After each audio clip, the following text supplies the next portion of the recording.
YouTube, welcome in. Welcome to part 10. I cannot believe we are already at part 10. But thanks for making it all the way here. Really grateful for it. I'm sure, I hope by now you're subbed to the channel. Oh, hi Steve, asshole. You ready to do this? Yep, we got everything we need. Okay, so move already. When you get the stuff, bring it to Devin Weston. You met him at our internal rendition site. He's a major player in the investment world, so treat him with respect. I'll show him as much respect as a friend of yours deserves. Nice, Michael. Anyway, make sure you like this stream. Make sure you leave a comment if there's something that sticks out to you.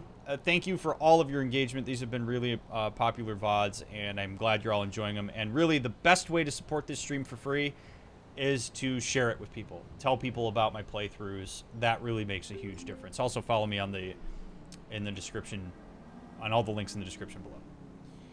I got no wheels, Pop. It's too much to deal with as well as moving out, so I took yours until I'm on my feet. I'll bring it back when I'm all set up. J-Dog. God damn it, Jimmy. Okay, thanks, buddy.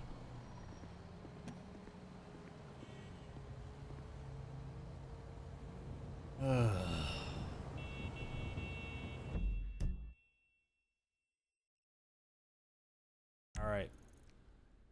Let's go. Heist time. I guess we're taking Amanda's car. I'm kind of amazed that Jimmy would have the audacity to reach out to me right now. It does kind of make me wonder if Amanda had some influence on that. Hard to say.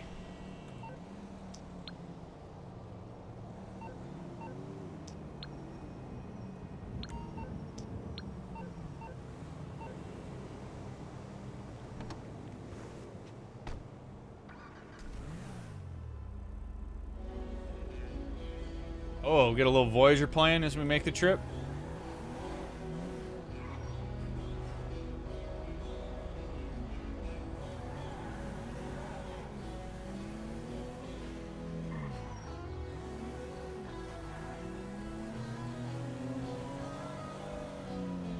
Michael burned this CD last night.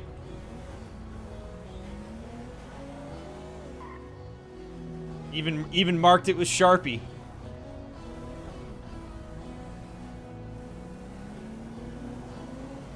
And that's very kind of you to say, Bald Knobber.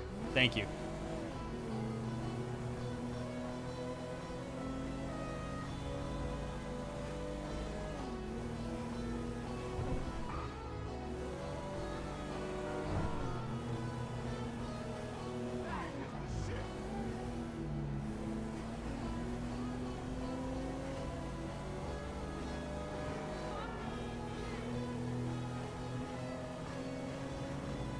Oh, this heist is going to be wild. I'm actually kind of excited that that's how we're starting the stream tonight.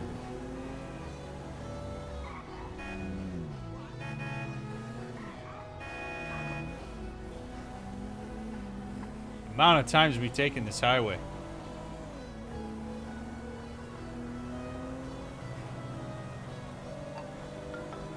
Tracy. Tracy, baby, you called? Yeah, look, Dad, we're worried. I'm worried too. I really want to see you. Well, I don't want to see you. You need help. Like, serious, serious help. And if you don't get it, you're gonna be killed. Tracy, I love you. But you don't know what the fuck you're talking about. I tried, Daddy. That's all I could do.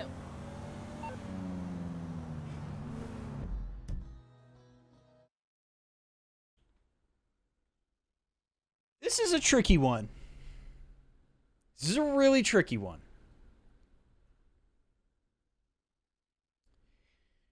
Whether Jimmy and Tracy want to overtly acknowledge it or not, there is still some... I don't know. I have a hard time calling it attachment to Michael because I don't know that Michael has facilitated attachment. But there's still some desire for them to connect with him, right? When she says, I'm worried about you, she still calls him daddy, stuff like that. But the family hasn't learned how to effectively come together to solve issues. And the reason that I say that this is a bit tricky is I actually support Amanda, Jimmy, and Tracy setting boundaries with Michael and saying, we don't want to be around you. I think that's okay. At the same time, if you're trying to mend things as a family and you are worried about him and you do want to figure out a way to reintegrate him in, you can't just bail. Like, sometimes people think you have to separate and have all the individuals get fixed and then they come together and then it's fine. And that's not how systemic therapy works. You are way better off having messy family sessions than having really airtight individual sessions and then trying to put it back together.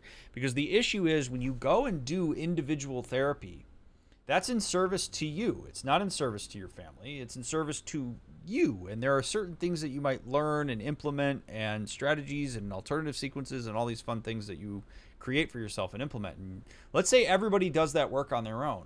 Well, now when you try to come back together, all 4 people are coming together with entirely new ways of interacting, and that adds anxiety and discord to the system and actually makes it harder to put it together.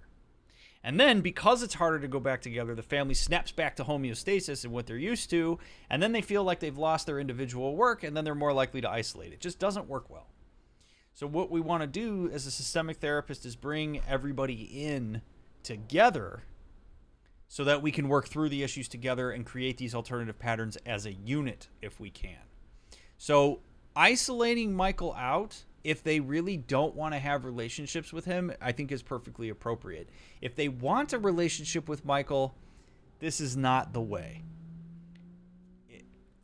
It's tricky. And when we see these phone calls and texts from Jimmy and Tracy, I think it shows that there is still some desire to connect with him. We haven't heard from Amanda yet, though. Fight for Light, thank you very much for the Prime sub. Appreciate that.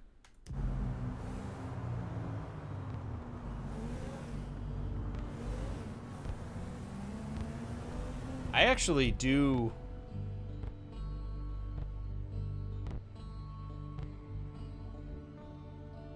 You know what? Before we do the heist,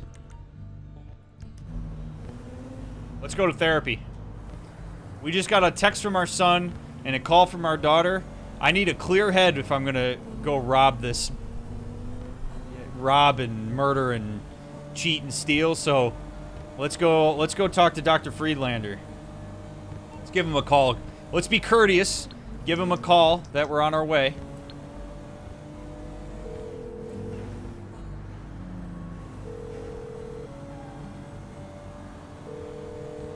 This is Dr. Isaiah Friedlander's office. There's no one here right now. Leave a message and we'll book you in as soon as we can. Be well. All right, that's fine.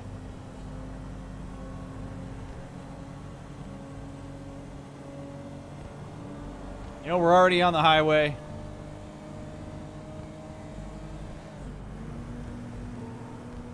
Need a clear minds, full hearts, can't lose.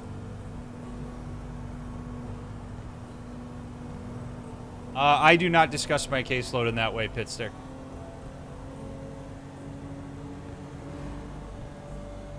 Though I will neither confirm or deny.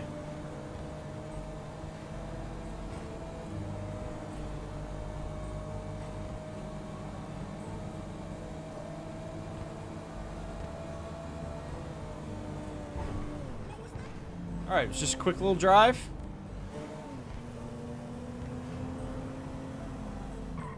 Doc, I've been pretty stressed out, but I've been listening to this guy, Dr. Mick, on the radio. Calms me right down. I stream him regularly on Spotify, Apple Music, YouTube Music, and all other streaming services that are available to me. I also really liked his albums enough that I purchased one of them at drmick.store. And that's really been helping, Doc, in addition to these sessions.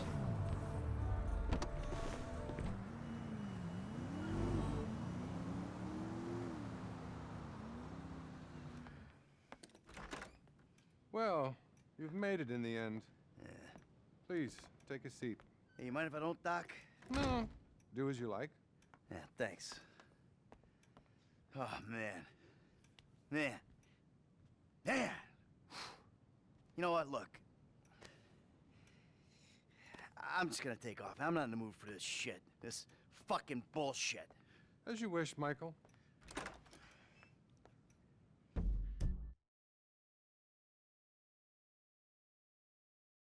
Friedlander goes between great and not great frequently. And this is one of those times where his response to Michael is actually, I think, good.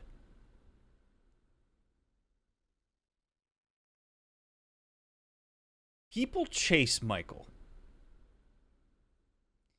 Michael has cultivated a dynamic with his family where he kind of separates himself and expects them to chase after them. And they do. Tracy calls him. Jimmy texts him.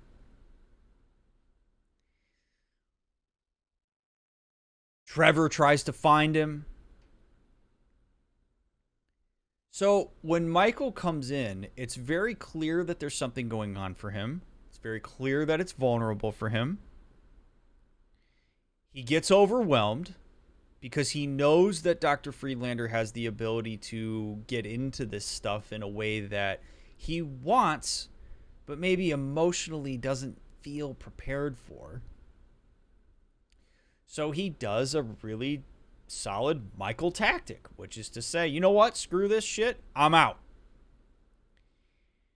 Probably expecting that Dr. Friedlander, like other people in his life, are going to go, no, Michael, don't go. He gets to be the distancer in the pursuit-distance dynamic. Well, when Dr. Friedlander says to him, all right, do as you wish, Michael has to confront, wait a minute, I came here for a reason. I'm the one that's in charge of this. And he pauses. And he leans in. And in this case, I think that was a really solid move by Dr. Friedlander. Now, maybe it wouldn't have worked. Maybe Michael leaves. Maybe Michael gets all the way down the stairs. Maybe he gets down the road and he goes, oh, God, what did I do? And he calls Dr. Friedlander for another session. Maybe he even gets mad at Dr. Friedlander for letting him go. But then Dr. Friedlander is going to have a conversation with him about, you know, Michael, I get a sense that you push away so people chase you. I'm not going to do that because I don't think that's healthy for you. I think you need to be the one that leans into your own issues.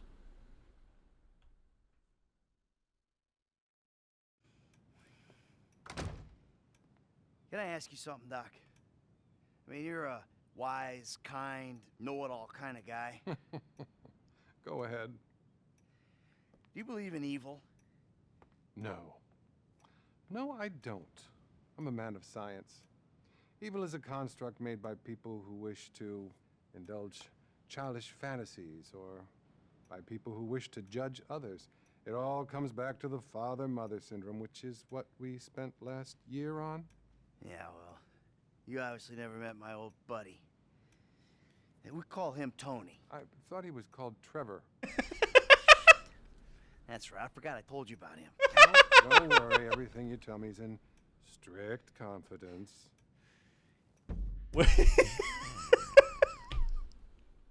Which is true. All right, the father-mother syndrome, I'm not even going to touch that one. That's stupid. We're not going there. You can talk about people in therapy and you don't have to worry about, like it is a confidential space. Make sure, this is my plug for always read your informed consent document and service agreement, because there are limitations to confidentiality that you need to make sure that you're aware of and consent to before you start treatment. So don't ever just gloss over the initial paperwork of a therapy session. Always read every single thing, and if you don't know what something is saying, always ask.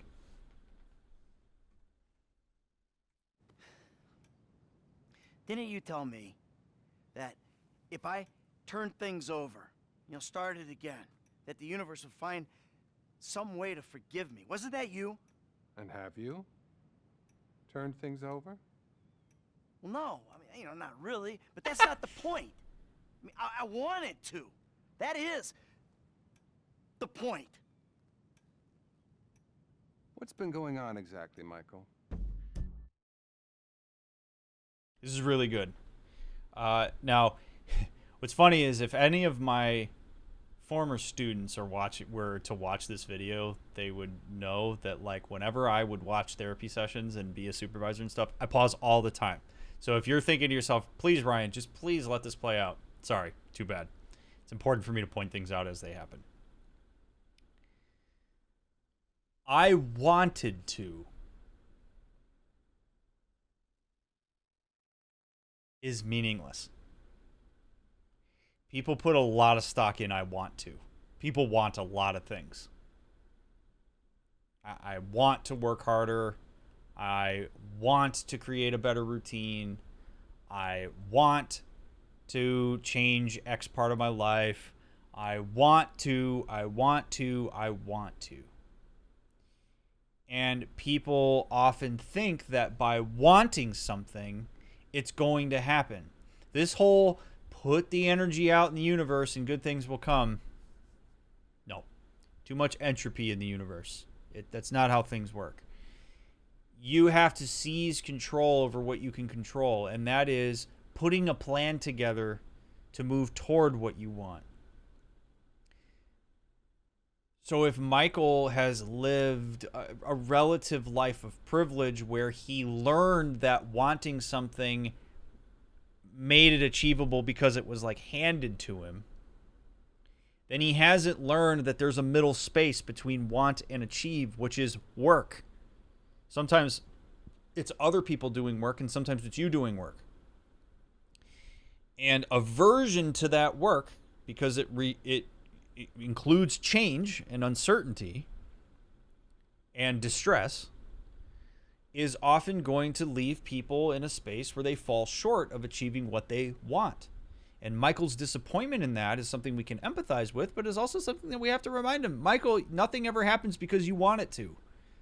Things happen because you put the effort into influencing what you can in order to make it happen. I think you'll call this a bad relapse. Relapse is a vital part of recovery. Yeah, that's a hard one to explain. He's not totally wrong. I think it's easy to listen to what Dr. Friedlander says there and hear that incorrectly. I think some people are likely to hear that statement and think, of course, Dr. Friedlander wants him to relapse because then he stays in therapy and then Dr. Friedlander can make more money. We're going to throw that out for a second because, as I've talked about, that's bullshit. I don't know any therapists in my entire network that want to hold people into therapy so they can make more money. It's not how it works. Okay, that's bullshit that gets into people's minds from improper representation. Move that over there. When Dr. Friedlander says that, there is something very important about when people relapse or when they go back to homeostasis, which is really what's happening for Michael. Okay, when Michael was pushed into being a family man, into retirement, it pushed him way into extended orbit, away from his equilibrium that he's used to, which is a life of chaos and power and control and robbery and all these things, right? So he got really far away from it, and he didn't have the tools and he didn't have the work ethic to make that his new homeostasis. So his relapse in this case is a return to what he is used to and to where he feels most comfortable. The reason that's important from a treatment standpoint, if it happens, obviously we don't hope that it happens, but if it happens, we get a shitload of information about a person. When they relapse, we learn about factors that contribute to going back to the homeostasis. We learn what mediates and moderates that. We learn where some of the not so great influences of that are. It gives us an idea of where we need to beef up certain boundaries, build some distress, set new routines and patterns, all sorts of stuff like that. So it is helpful to get as much information as we can when people go back to equilibrium, because there is function to that, even if people don't like that function. So what he said there, I actually think is totally okay. The FIB is making me Let's just say one man's patriotism is another man's atrocity. My old pal Trevor, he's got me stealing nukes or some shit off government contractors. My wife's left me, my kids too. My fucking son drugged me. I tried to kill a yoga teacher. You're giving me facts. You're not telling me how you feel. That's good.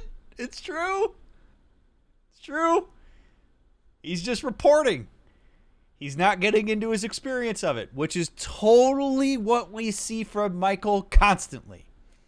The only way we ever get a window into Michael's emotional experience is when he blows up. We don't ever see anything that's associated with it before the blow up. That's a wonderful statement. By the way, one of the most effective tools that therapists can use instead of questions is observations. That observation holds Michael accountable in this moment in a really big way. That's a big... If I was sitting behind the glass supervising this session for Dr. Friedlander, that would have been a moment where I'd have been like, yes, way to go, dude. That's exactly what you should say to him there. It is fantastic. Worry about your emotional health, Michael. Anything else you want to tell me? Yeah, I mean, I've had good days, Doc, but mostly they've just been really bad days. I've been doing really bad things. All right, that's all well and good. He's still reporting. So I know that this is a shortened therapy session for the purposes of the game. So, Dr. Mick, what would you have asked as a follow-up to that observation? So you say to Michael, you know, you're just reporting. You're just giving me facts, but I want to know what your experience of this is. I want to know how you feel about these things. What comes up for you while you report these things to me? Because I get a sense that there's a lot of distance between you and the way it affects you. And my guess is that Michael would probably be, he's going to continue to deflect it a bit. He's going to continue to keep it surface level like he is right here. And so what you say is you go, hold on, Michael, I don't think you came here because of what happened. I think you came here because when it happened, you felt something. And I think right now, as you and I are sitting in this room hovering around it, you know that it's there, but it's scary to access. And I'm here to tell you that if there's anywhere for us to access it, it's here. I'm not going to try and poke and prod, but I want you to say to me, my son drugged me, and when I say that out loud to you, I feel blank. And I would have a person like repeat that to me. And then if he goes, well, I feel like, I'd say, nope, don't put the word like or that after the word feel. My son drugged me and left me in the middle of the road, and when I say that to myself out loud, I feel blank. And if Michael struggles to do that, which he may, the next step to that is to say, all right, Michael, when you say that sentence, and when you say, I just really want you to just put yourself in that moment. I really want you to think about that. I want you to tell me what changes you feel in your body. Do you feel tension anywhere? Do you feel pain anywhere? I want you to notice, because obviously this has affected you in some way, and then we help him build language around that. So that if Michael says, you know, I felt betrayed, or I felt sad, or surprised, or confused, then we get into a space of saying, well, Michael, when you're confused, like, what does that usually mean for you? What happens when you're confused? My perception of you has generally been that when you get confused, you scramble and you try to overcompensate with a sense of competence. So what did you do to try to compensate for that confusion? And is what you did in your best interest relative to your goals? That's what this conversation looks like if it extends out from what Dr. Friedlander said when he pointed out that he's giving facts, not feelings. You know, hurting people. You're a very sick man, Michael. I'm doing all I can, but we need more sessions.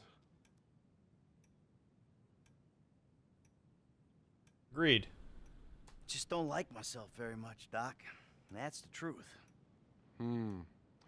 What about your sexual problems, Michael? Well, I've been a good boy in that regard. I'm making real progress, Doc. We are making progress, Michael. You're finally listening to me.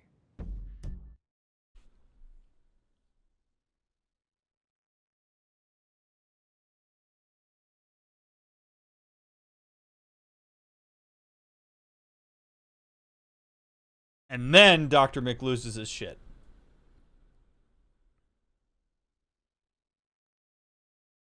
Oh.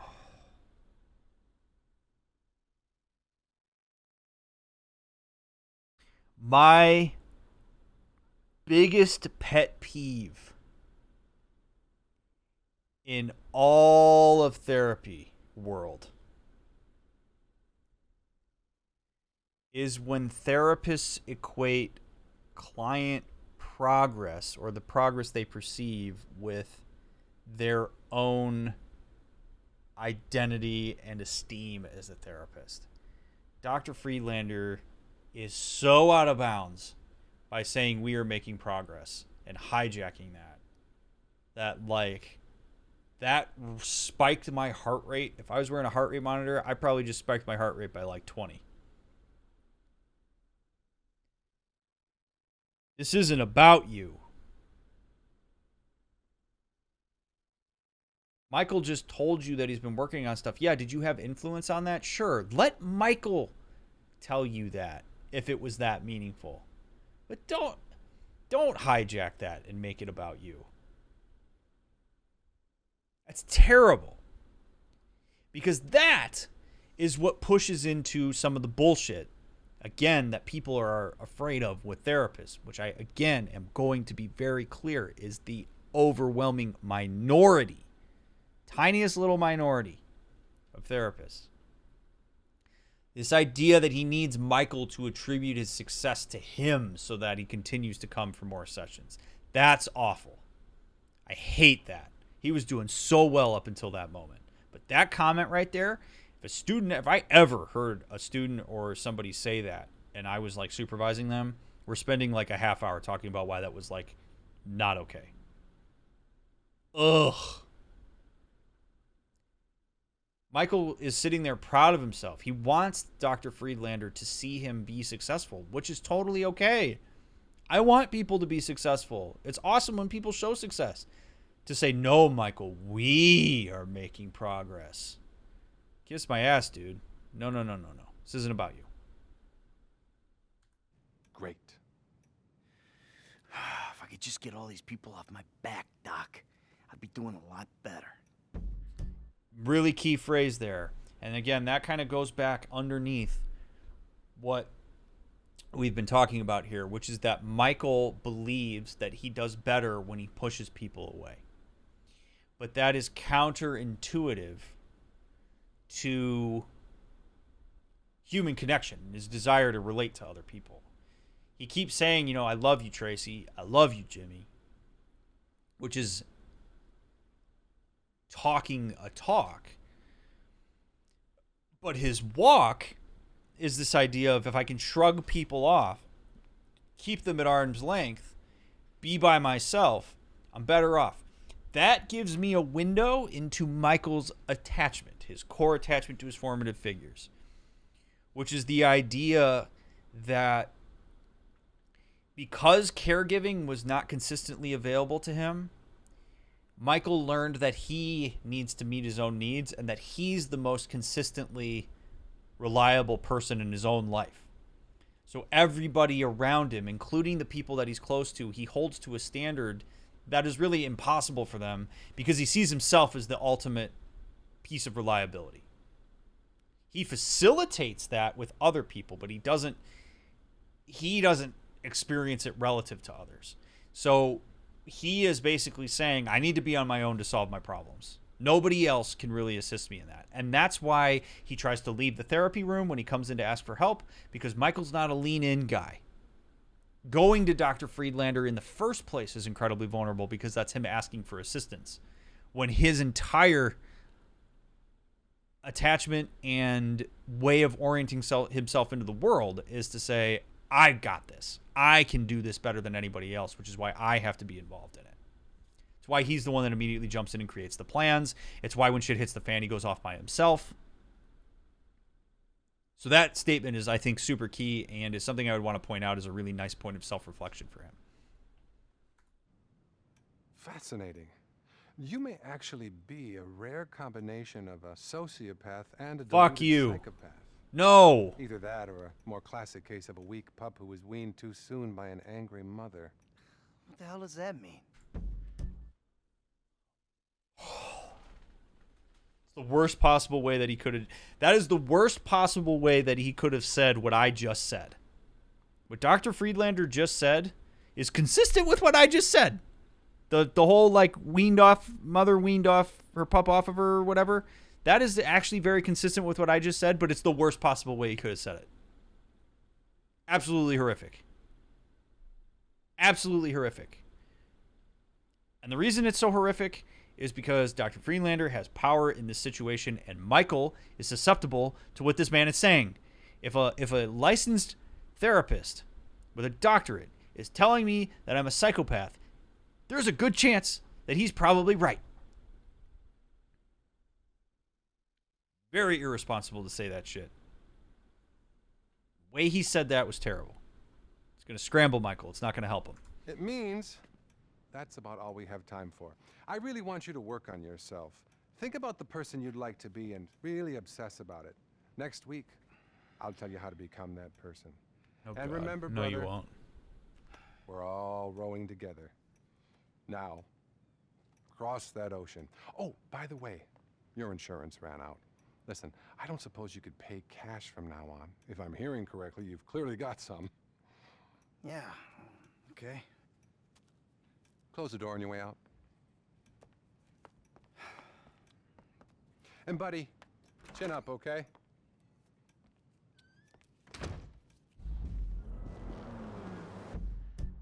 I'm not going to spend as much time on this as I did in like part 1 or 2. That makes me angry at Rockstar. That's the kind of shit that I think Rockstar should have left out of the game. That's what people are afraid of. That is not how therapists operate, friends. It's not. There are some, but they are very few and far between. The overwhelming majority of therapists are not going to act like that. For those of you that are asking what he's saying when his insurance ran out, there are certain insurance policies that will only pay a certain amount for behavioral health. They'll either only reimburse a certain number of sessions or a certain amount of money. And when insurance stops saying that they're going to cover those sessions, then people have to go to out of pocket. That is becoming a more rare as far as I am aware, but it is a thing. And in 2013, when this game was made, I think that was definitely more of a thing. So it doesn't surprise me that he said that. That's not the way you say that to your client, though.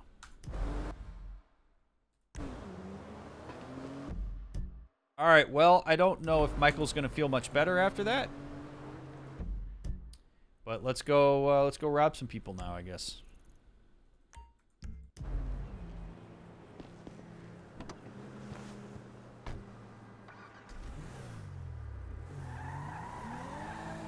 It's crazy though, man. Like you can see some bits of good in what Dr. Friedlander does. Like I'm not going to just universally bash on him. There are absolutely things in that session that he did a really great job with. But some of that stuff is like, yikes. I want to talk about extreme ends of a spectrum. Holy shit.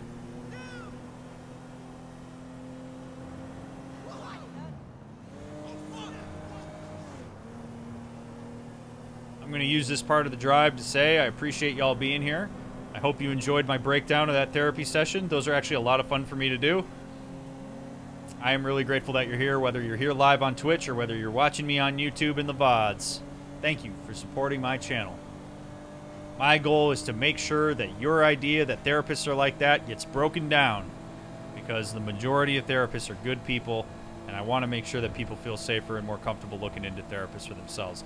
And if you want to find a therapist of your own that can help you, potentially even really change your life, I encourage you to watch my video called How to Find a Therapist, which is on my YouTube channel. It has helped a lot of people find a therapist, and I hope it can help you too.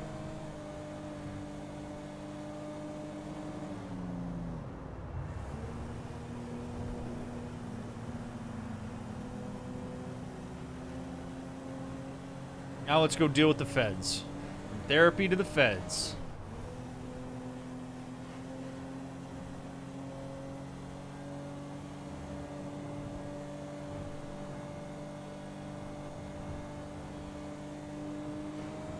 It's going to be utterly wild if we ever get to have any family sessions with Dr. Friedlander. I'd love to see how he handles those. You think Rockstar consulted with any therapy professionals, given what you saw in the session? I have no idea. Maybe. I don't think therapy professionals would have been cool with the therapist being represented that way, though. Like I said, if there was any character that I believe in this game should have been awesome and solid, it should be the therapist.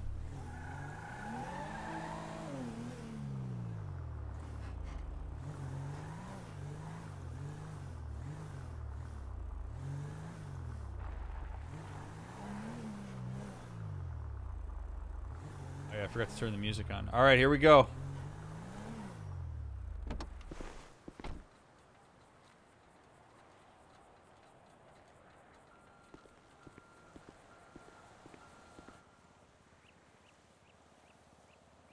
It's going to be wild.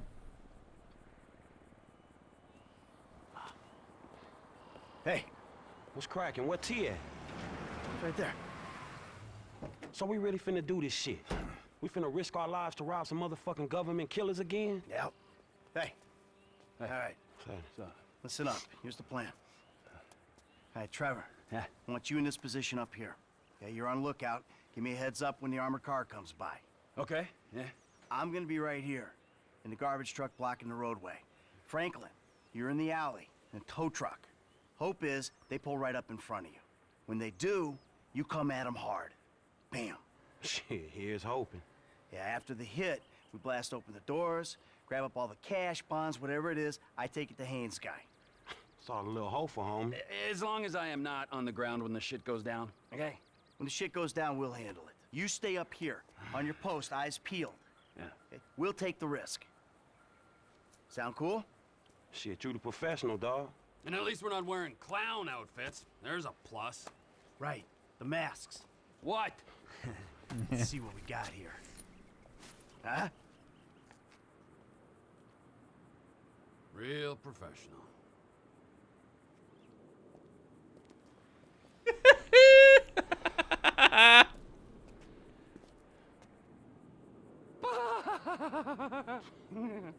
Let's do this. Let's go, let's go.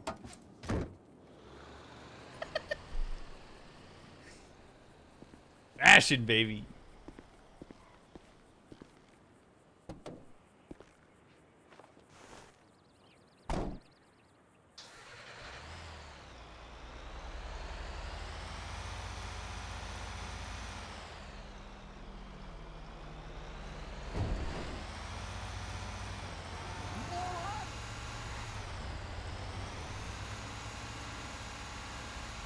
All right. Here's hoping this goes off without a hitch. Hey, you hit me!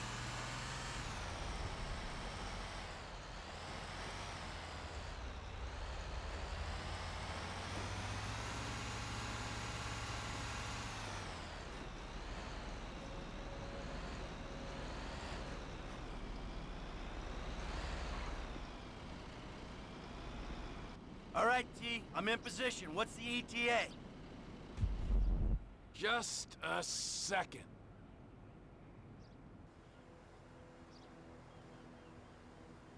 I got a visual on the target. Should be with you any moment. Oh, baby. Michael, you better get on your way. Get the truck in position. Across both lanes, remember.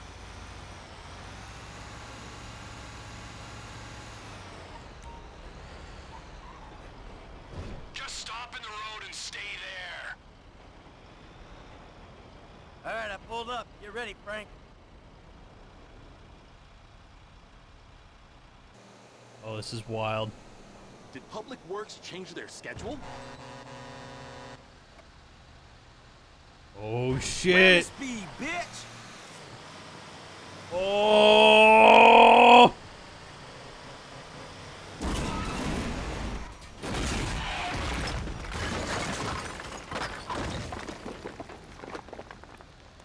Oh, damn. Boom! Come on, hit the sticky bomb. Okay, okay. F, get away from the door. And make it happen. Everyone out, let's go! On the ground, now! Move it! My fucking ears! I'm fucking deaf, you complete prick! Clean out the van. I got the guards. The alarm's been tripped. The cops will be swarming here in 10 seconds. You better run! Shut the fuck up. Come on, good to go! Sounds like they coming in numbers, homie. Looks like they hit their panic button. After LSPD incoming. F, you're covered by those barriers there. I'll be up here. Shit, we ain't gonna clear the area. All right, we hold the cops, make a play when we see a window. Hey, man, we sitting ducks right here. Oh, shit. Yeah, I got your back. Just let me know. I'm up here watching over you boys. Well, one of you more than the other. Hey, they coming from behind us, down the alleyway. You don't plug in an alley, you're gonna get overrun.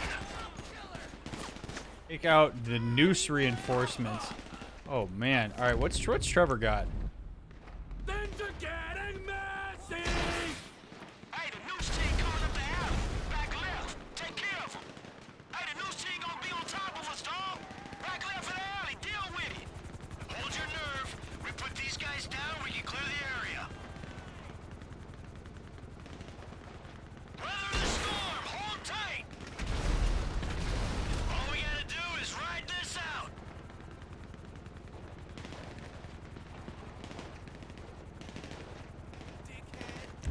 Uh... Hold 'em back. Idiot. Just hold on.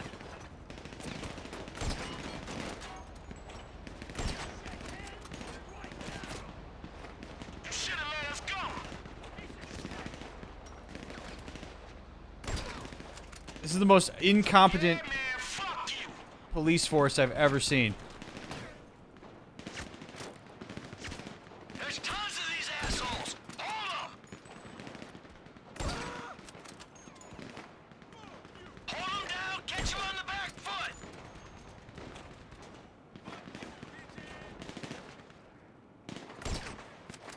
Come on, we need a window. I'm trying, Michael. That might be as good a one as you're gonna get, buddy. Damn it. God damn it. Keep 'em down.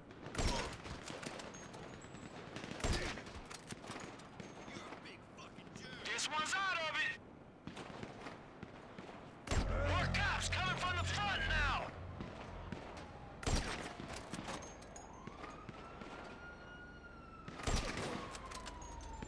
They coming from the front.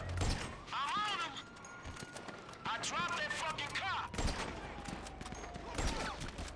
T, there's some snipers up on the opposite roof, dog. Over to the right. Man, you gotta take them out. Snipers on the roof. Oh, there they are.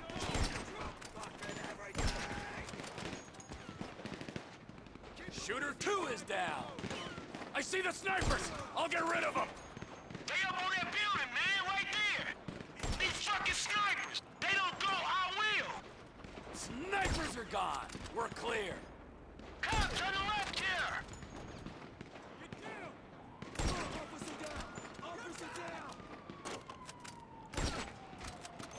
How many cops are in Liberty City or in Los Santos? Holy shit. Damn it. Hey, he masked. T, there's a sniper in the chopper. You gotta bring it down.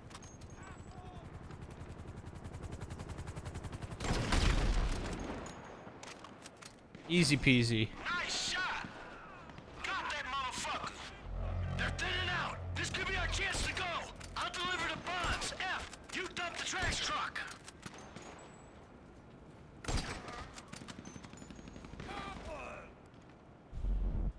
I'm on the move. Woo, shit, all right, man. You stay safe. Holy crap. We're only at 1 star? How are we only at 1 star? Wait, am I going to the car?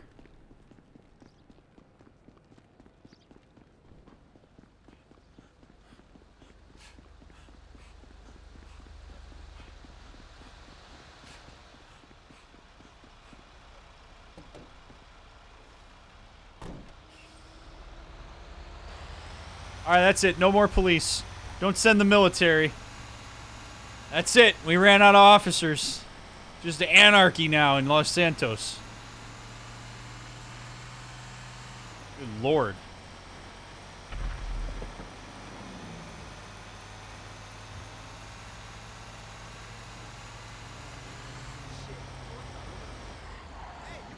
Honestly, chat, we probably would have seen curtains there if I hadn't gone to therapy before we did that.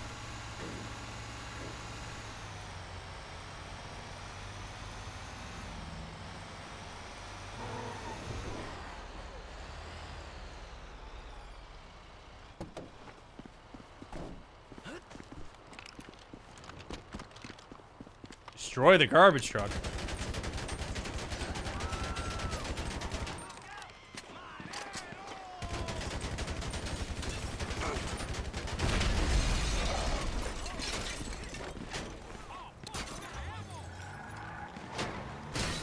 What, I start opening fire and everybody else wants to shoot too?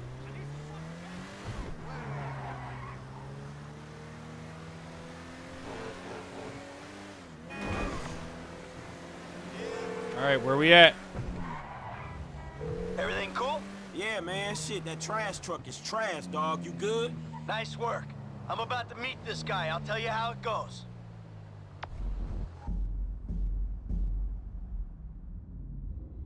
How did he get all the way? Okay, whatever. Boy, he was really able to drive a long way.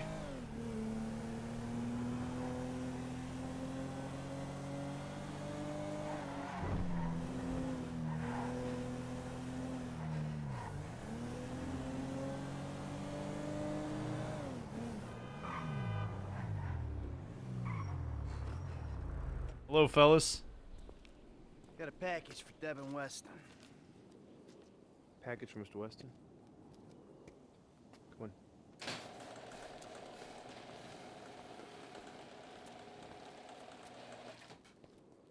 Yeah, and I'm telling you that I don't give a flying fuck. There you go, there you go. Boom! So long, motherfucker! Devin Weston. Yeah, I remember you. The weekend interrogator. Invest wisely. Hey, hold on. We're not done here yet. I got a job for you, bro. 5 top quality scores. Big ticket cars. Major payday, bro. Sounds great. I got just the guy for you. I'll put you in touch. No. I don't want just some dude. I want you. I want your crew. I want pros on this. Yeah, I don't give a fuck what you want, pencil neck. I'll let him know you're interested. I guess I just got you figured wrong, man. Hey, what's the figure? Tell me something. You like football? I got a stake in a sports investment venture. You like the market? I got some funds you can manage. Name your poison, man. I just like sitting around watching old movies. Oh, there we go. How about I hook you up with Solomon Richards? Bullshit. What? Solomon Richards, the movie producer? Yeah, he's retiring, man, and I'm doing a finance deal for his studio. I will make the No, connect Michael. just as soon as you... All right. Oh, man. Solomon Richards. Michael. Michael. Have a good one, boys.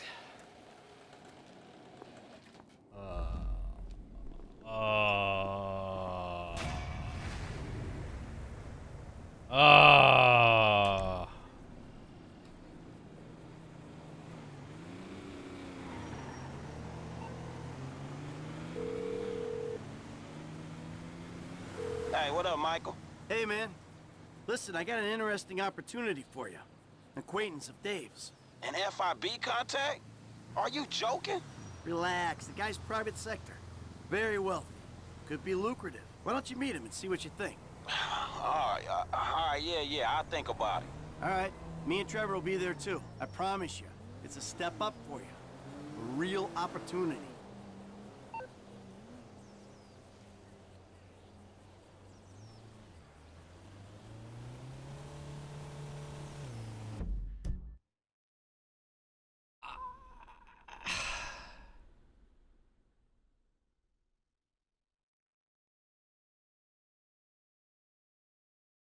That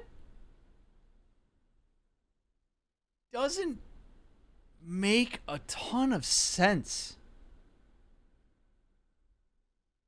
from like Michael's. I'm trying to think of like, okay, how could I explain that decision? That Michael would make that easily with a guy he goes instantly from not trust. Like, I mean, I get it. He must really love Solomon Richards, but to blindly trust dude bro douchebag government guy and to just completely flip-flop like that doesn't make a lot of sense given Michael's general skepticism and I think protectiveness of himself.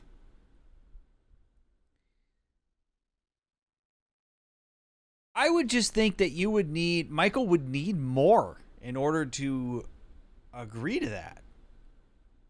Because he went from like totally harsh and aggressive and polarized to right with him in a matter of seconds. And I don't know what Michael really stands to gain from that, from like a long-term thing, right? Like, is Michael be playing the long con? I don't know. Because this is one man versus an entire government body. And I get that this guy's private sector, but like, I don't know that Michael has had enough time to like react and think through that in a way that he could develop a long-term plan.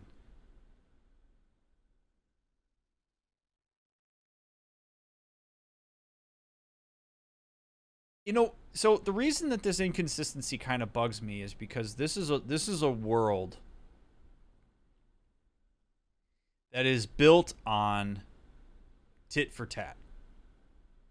Like, I can get you to do things when I've got you by the balls. Like, nobody in this world that's been created to this point does really anything altruistically. There's always a catch. There's always something behind it, especially with these guys. So either it was a moment of weakness for Michael, where he just got so swept up by how excited that was coming off the adrenaline rush of doing this heist where he's feeling really good about himself. Or there's something going on for Michael and with that person that we just can't see and don't know about. But it's an odd inconsistency there.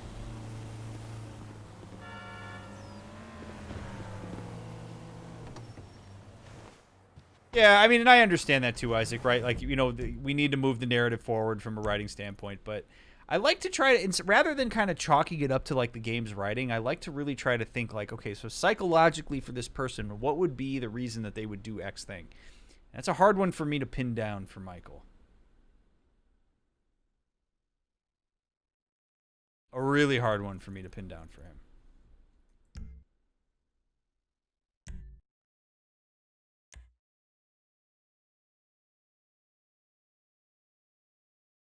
Could it be a possible win after losing his family? I don't know, because we're not talking about like reputable dudes. Like, we're talking about guys that Michael doesn't trust and have had him by the balls for years. So I mean, I don't know. I'm not trying to be like, you know, overly critical or anything. It's just it just feels weird for me. I'll be curious to see what more comes from it. Man, one of these days I gotta get paid. I agree with that, Franklin. You work hard, buddy.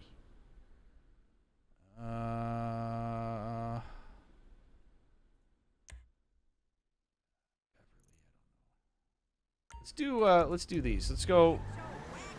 I'm all for the smoke in. Let's go help the guy with the smoke in. Molly. Confirming your appointment with Devin Weston and his new development on Power Street in Alta. Please be prompt and arrive ready to work. All right. Thanks, Molly.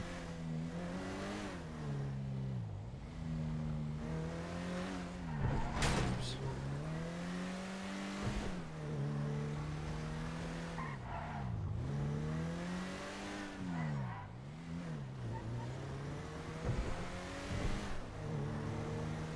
Yeah, this heist didn't give out any money, no.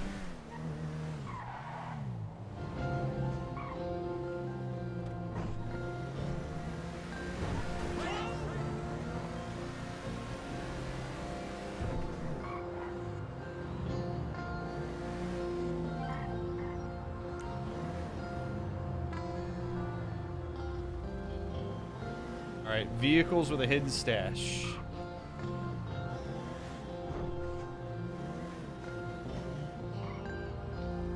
If I was a vehicle with a hidden stash, where would I be?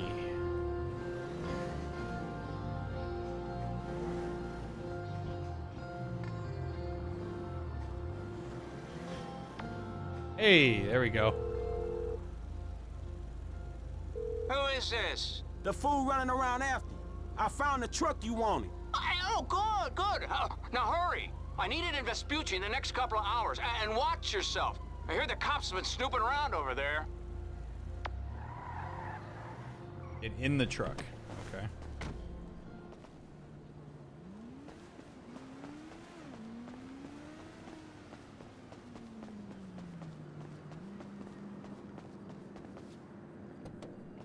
Ooh, I got... Oh, I'm timed. Get to Barry's apartment.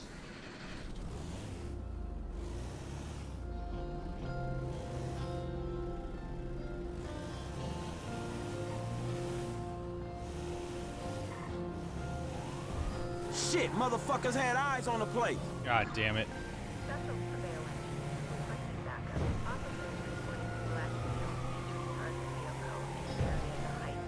Losing cops in a big-ass tow truck is not going to be easy.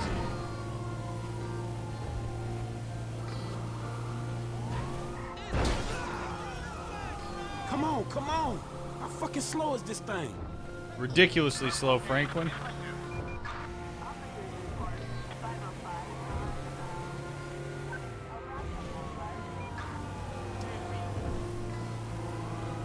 See if we can lose him in oncoming traffic.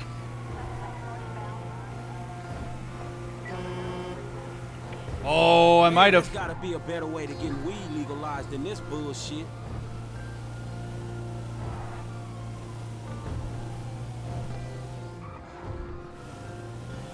All right.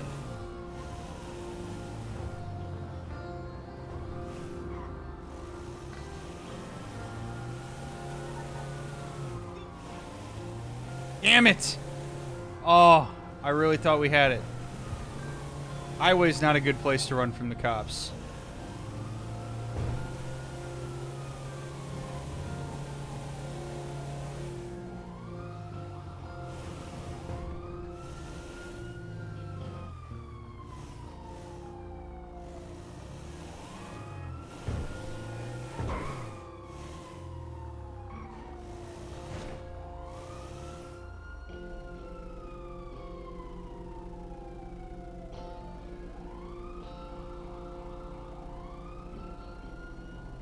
There we go.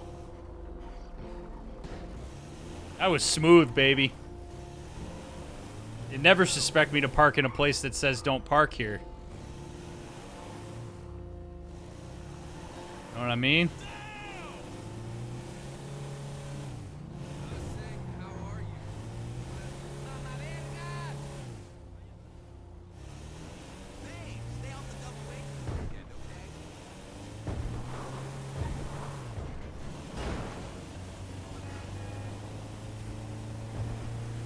Alrighty.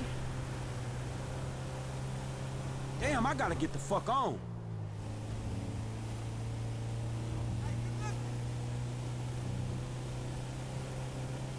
Oh, I got 50 seconds? Oh, man. It sucks that it didn't show me where Barry's apartment was. There's no way I'm gonna get this.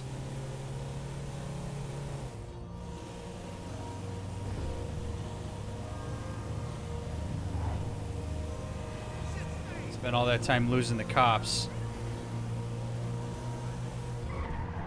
Oh, come on, baby. We got a haul ass.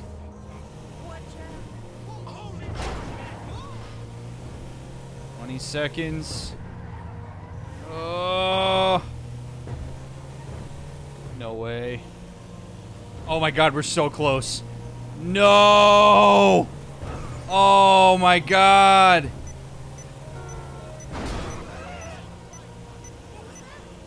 No! Oh.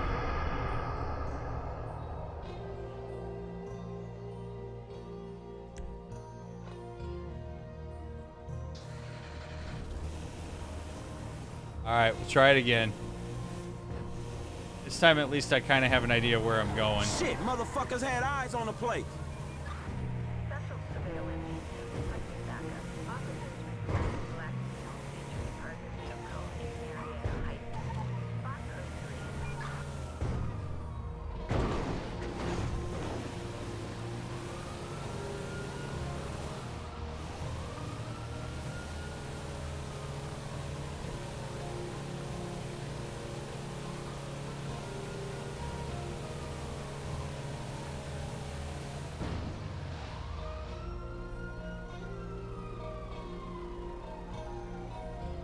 No way that cop's in the LA River.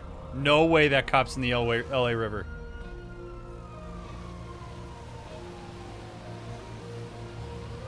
Alright, thank God. He is. What a... don't mind me. Just your regular tow truck.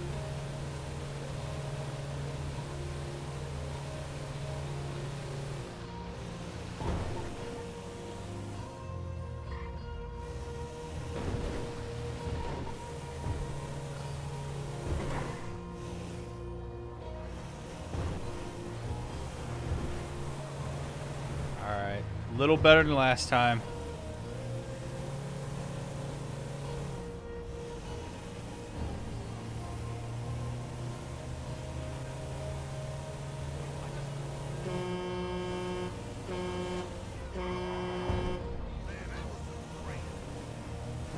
Out of my way.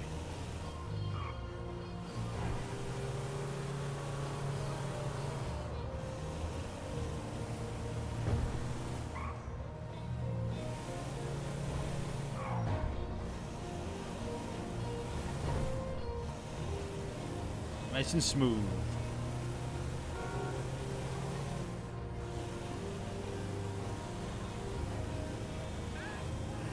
I think we got to do 2 of these.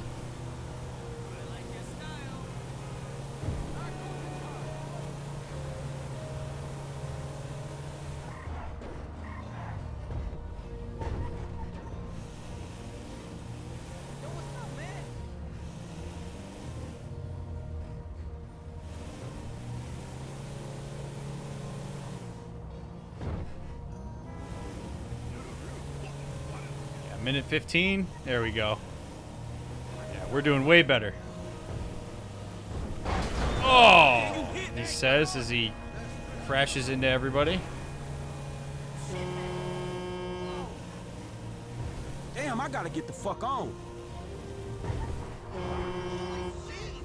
Man, that would be terrifying if you were walking on the sidewalk and all of a sudden you hear the beeping of a tow truck right behind you. Holy shit.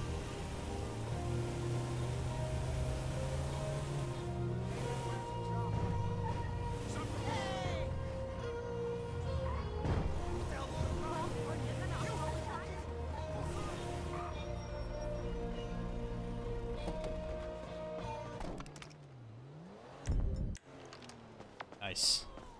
Done and done. Yeah, is that my pizza? Hell no, fool, it's me. I'm here. Oh, well done. Hey, a true crusader for civil liberties. Were you followed? Follow? Man, that's an understatement. But look, don't trip out. We good. Now look, man, why don't you come down and check this? I got shit to do, man. Yeah, well, I'll send someone when I know it's clear, okay? Can't be too careful, and I'm dealing with some composting issues. This is a bad burrito. Shit, whatever, man. But that's more information than I need. Read. Leave the area. Can do.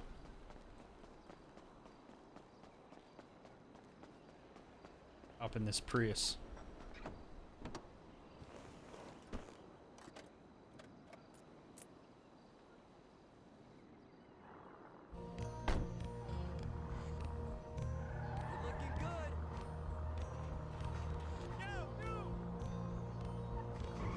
After being in that loud ass truck, this is kind of nice. Alright, we got one more delivery. It's a little bit closer. Great gas mileage, absolutely. I do like the phrase composting issues, though. That was kind of funny.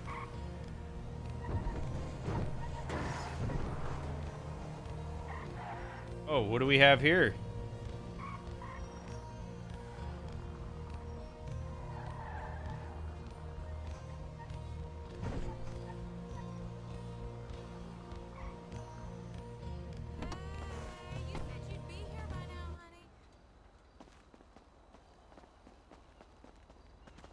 Don't be a dick, bro.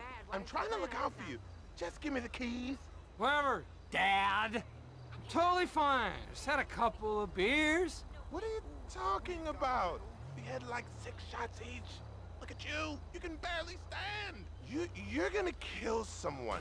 Those small drinks don't count. I know my own limits. I had a whole plate of mozzarella sticks, man. Inside, I'm ninja right now. I'm not letting you drive. Our physiologist stop you if I have to. Physiology? That's not even a real word. You're wasted, man. You don't even know what you're talking about. It's a straight road home, driven at her 100 times. Whatever. Do what you want. I'm done with your bullshit. I'm walking home. Oh, enjoy, loser. On your walk, think of me already sitting on my sofa ripping a bong hit. What happened to you, dude? You used to be fun, man. Hey, chill, man. Hey, can you give me a ride just so Boy Scout there can get his buzzkill badge? There's my car. Absolutely. Way to be responsible, buddy. Which car? Gallivanter? Alright. Yeah, you got it, Chief.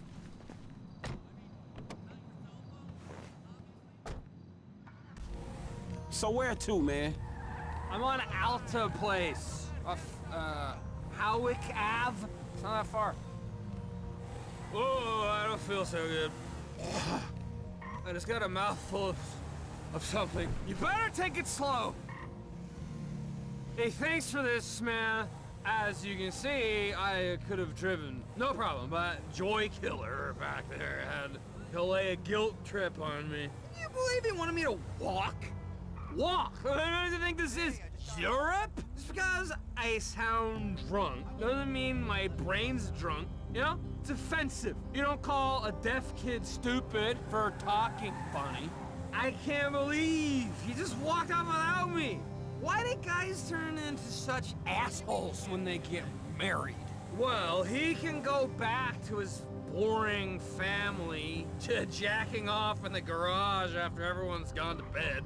I'll stick with my awesome life, thank you. Jesus, I wish you can hear yourself.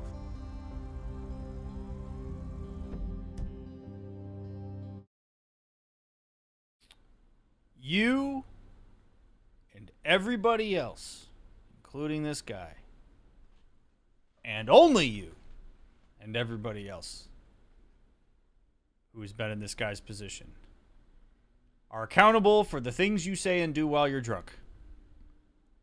To use the excuse, oh, well, I was under the influence of alcohol, is not an excuse for drunk driving. It's not an excuse for saying hurtful things to people. It's not an excuse for being violent. It's not an excuse for causing harm. Nobody forces alcohol into your body. I mean, I understand that there are people who like roofie and stuff. That's not what I'm talking about. It's a different circumstance. But like, if you willingly make the decision to consume alcohol, you are responsible for the consequences of whatever happens while you are drunk. Also, the whole a drunk man's words or a sober man's thoughts or whatever, take that with a grain of salt. Alcohol does remove inhibitions. It does affect judgment. Those are some of the first things to go when you're under the influence of alcohol, which is why people do stupid things like get into cars when they're drunk and drive.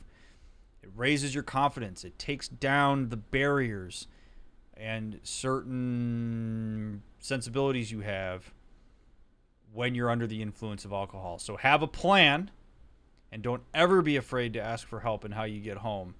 Like this guy asking Franklin to take him home, grabbing an Uber, whatever it may be that you need to do to get home safe. And if you have an issue, a problem with alcohol use, I definitely encourage you to talk to a therapist, to a certified alcohol drug counselor, or to get involved in some kind of program where you can get support for how to kick that if it's something that's very difficult for you to do. But you are accountable for what happens in your life while you're under the influence of alcohol.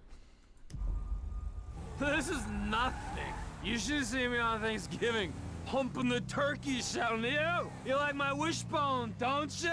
Fucking classic me. Classic. The ladies in that place, dude, all over me like a rash. I'd have cleaned up if I didn't have the worst fucking wingman ever. It'd be nice if everything stopped spinning around soon. Baba Black Sheep, have you any booze? No, sir, I'm a sheep. Last time I partied with that guy, so boring. I'm not a bar, dude. I don't want to hear about your baby. Uh-oh. Whiskey chasers, it's coming back to me now. I mean, I'm no Nostradamus, but I predict a lot of internet porn in my near future. Oh, fuck, man. I'm starting to regret this shit. You're doing a good deed, Franklin. Hang in there, buddy. Oh. I will say this, though. If this conversation annoys you, which it understandably could, there's a very real reason that people often are uncomfortable around drunk adults. And it's because they actually act like children. You ever notice how, like, a toddler who just learned to walk looks a lot like a person who's under the influence of alcohol? It's because alcohol messes with your gross and fine motor coordination. But when we have grown to have a certain set of expectations for how a person interacts with us, how controlled they generally are, I mean, you get to understand people's patterns. And that includes their motor coordination. It includes how they talk, what they say, all sorts of things like that. When people get drunk in this way, it violates our general expectation of what other adult humans are supposed to be like. And because they're drunk, people become more unpredictable, which makes them more dangerous, which raises our anxiety and our discomfort. So not only are we seeing an adult that's acting in a way that's not consistent with how we generally conceptualize adults to act, we're seeing somebody who is unpredictable, which creates uncertainty, which makes us feel worried about what could happen. And it gives a sense to the human brain that the person who's drunk is actually the one who's like in control in this very like weird way. And we often don't like that. Now, sometimes it can be funny if it's in a controlled environment. We go, oh, haha, this person's being goofy. But there is sometimes a level of like discomfort and aversion to this kind of thing for very real reasons, in the same way that like when a person is sick and acting erratically, we're biologically wired to be averse to that, to stay away from it, from our own survival. That happens when people are drunk.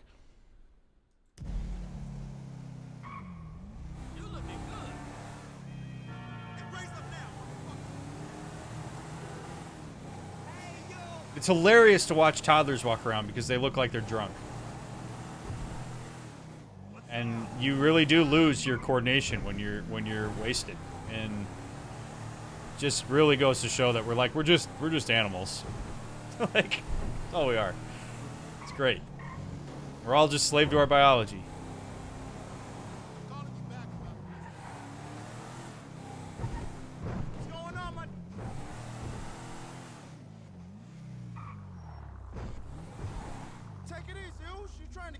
Thanks for the ride, man. I gotta get inside. I'm about to spill my guts. Take this for the gas. I'll see you around. How much You is need he to go about to get give your me? shit together, man. $80? Well, if that's not 2022 gas prices, I don't know what is. Thanks, buddy.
Oh, that was cheeky.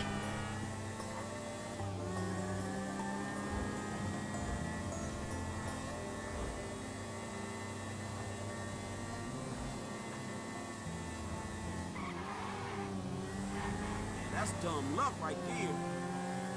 I hear that, Franklin.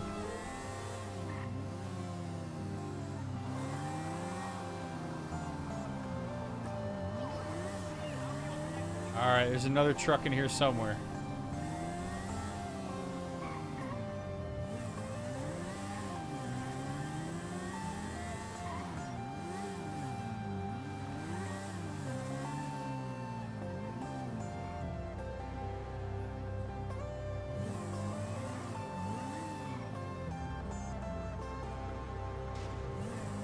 Have you watched the new Ricky Gervais comedy special? No.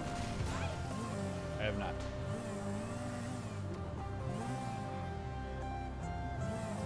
You are correct. It's because of the inhibitions going down, Neuro. Yes, people do things while drunk they would not normally do sober. That is correct.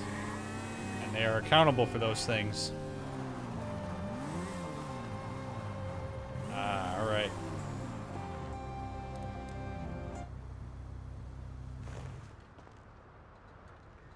Let's take the helmet off, Frank. You.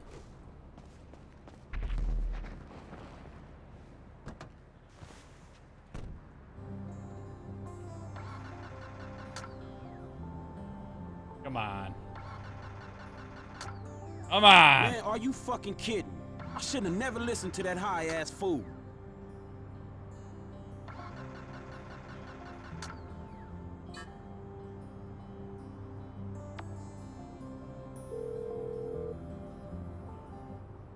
Whoa, who changed my ringtone?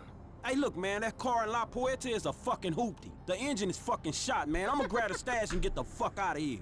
No, it could be a trap, and I need that car. The movement depends on it. You'll have to push it or something. Are you out of your damn mind? Hey, do it for your state. Do it for freedom. Do it for nature. Ignite the fight. You been igniting the fight too motherfucking much, dawg. Find a way to move the stash car. I love missions like this. Man, I ain't pushing shit. Man, that high-ass motherfucker. Alright. Is there a tow truck around here? Because that seems like that would be a smart way to do it. Yeah, alright. Maybe I didn't have to problem solve as hard as I thought I was going to have to. Good thing me and, I forget her name. I've already done this a couple times. I've got some practice.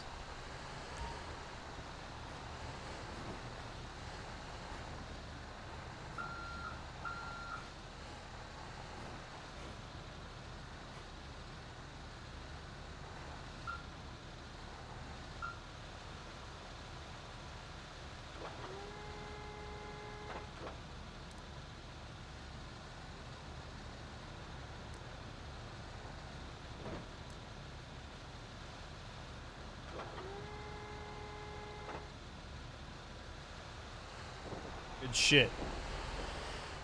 You got it? Alright, we do. Nice. Tanya, thank you.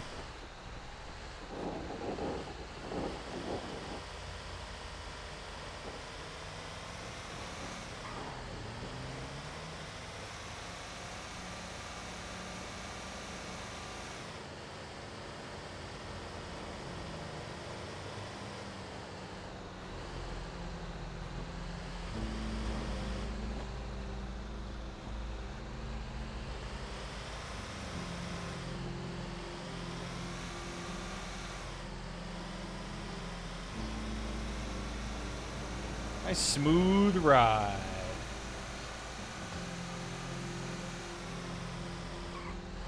I actually thought that heist we were going to do earlier was going to be more involved. The hell? That guy about to pick one of them up? No?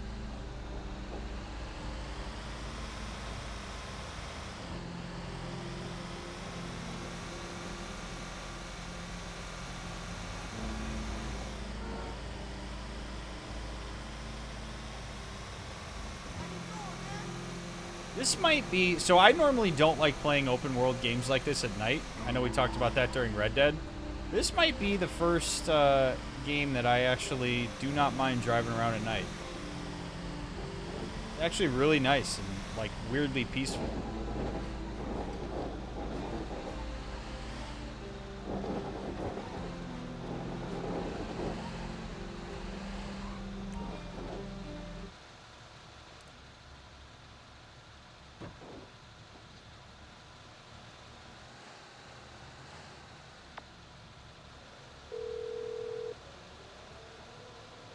Mom, I've said all there is to say. What? Man, get your ass down here. I'm outside with this junker you made me drag across town. Look, just leave it there. I can't come out now. The satellites. I mean, they're scanning our brains and tracking our heartbeats through the internet. Go now while you still can. Man, I'm wasting my fucking time. No, you're a hero, a green warrior. We're changing lives.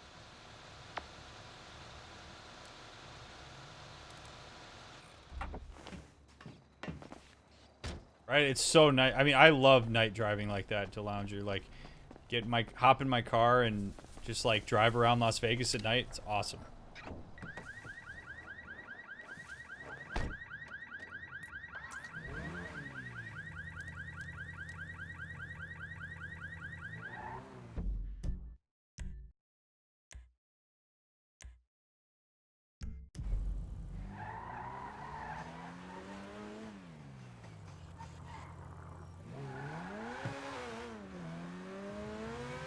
All right.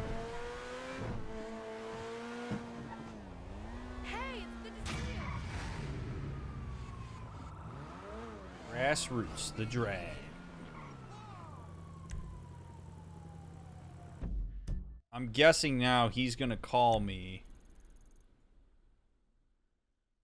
to do whatever it is we're gonna do with him. So let's go talk to Devin.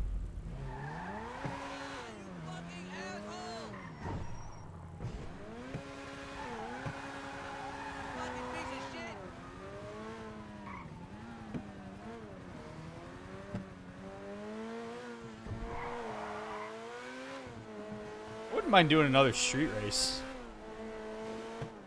Did you just Fast and Furious style reverse out of that alley? That was smooth as hell. Hell yeah, I did.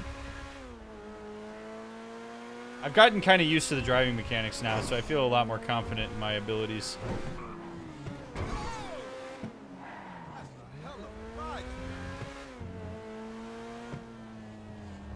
This way.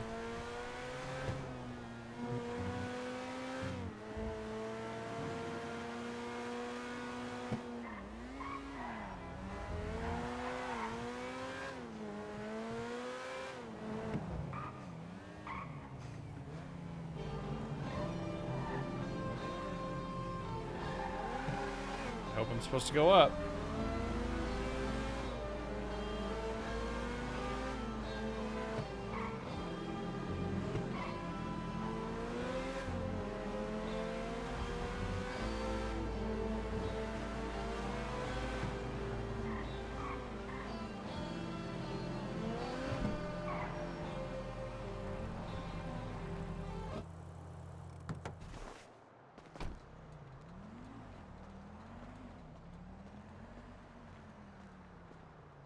For the Bugatti. Hello? Slick. Oh, you must be Michael's boy. Oh, man. Sometimes enlightenment, it can be a real bitch. Good to meet you. Yeah, likewise, homie. We hear you're a competent repo guy, yes? Yes, it's kind of like a little hobby of mine, requisitioning the underappreciated possessions of my contemporaries for some wealthy communists in China who will value them much more. What? Robbing my so-called friends, Slick. Why? Why? Because they have things nobody else has, because they can afford it, because frankly, I'm rich enough to do whatever the fuck I want, and you're poor enough not to ask me any goddamn stupid questions. Now, I mean that as a friend. Namaste. That's a nice fucking speech about the value of friendship. Oh, of course, you must be the creepy one. And that's coming from you? Please. What's going on? You're gonna dress up as traffic cops, and you're gonna rob two trust fund kids that I know and dislike intensely. Why? We can get a good price for the vehicles in Asia. Look, complete the work, you'll all be well paid. You're late, sugar tits. Yep. So what's going on? Oh, you finally get to realize your childhood dream and dress up as a cop. Mr. Weston's research team suggests the two boys like to ride on the Sonora Freeway. Sounds manageable. Hey, you two get going. Ooh, let's go, T. Dog, I don't know if this shit is for me, homie. My life's already way the fuck out of control. All right, look.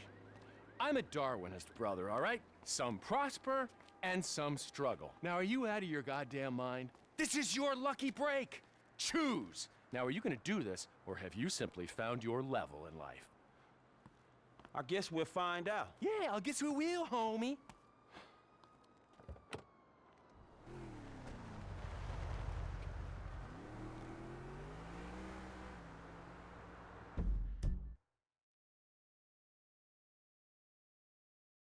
You know, as satirical as these guys are, people like this exist.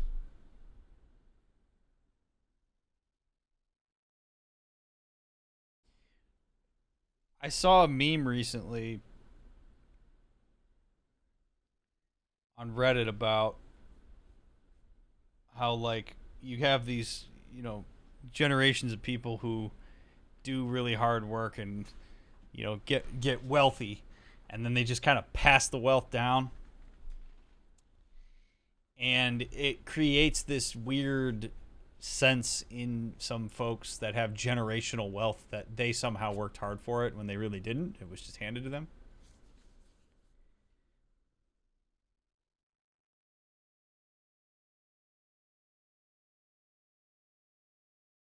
When you are high on the social hierarchy list, when you tick many boxes of privilege, including high amounts of resources, being very wealthy,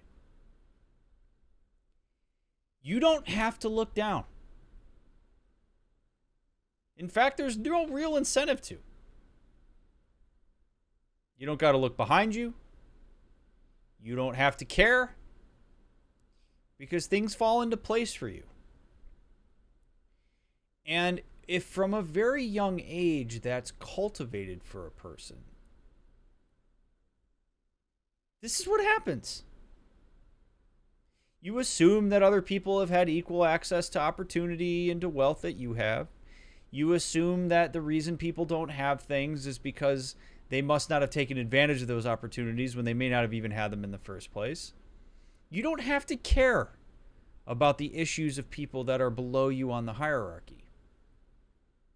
People who are way down on the hierarchy are forced to know everything about everybody above them, because they have to live by their rules, and they are, in a lot of ways, beholden to that. You have to know how the system operates to know how to find a way to move your way up through it and to survive it. When you already start off at the top and you're surrounded by that,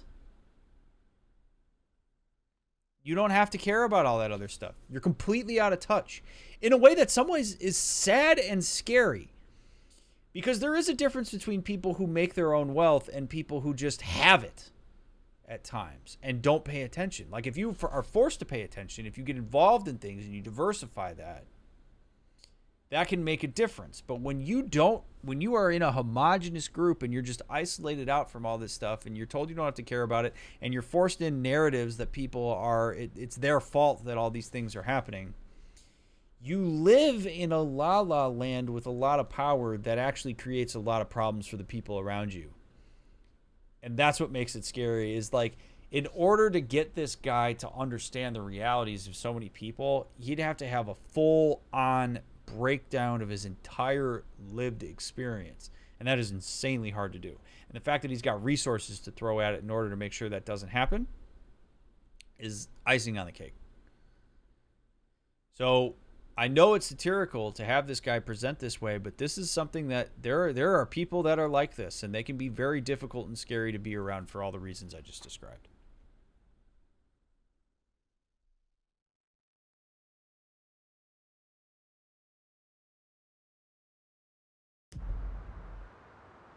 Yeah, born on third base and think they hit a triple is the way I've seen it put.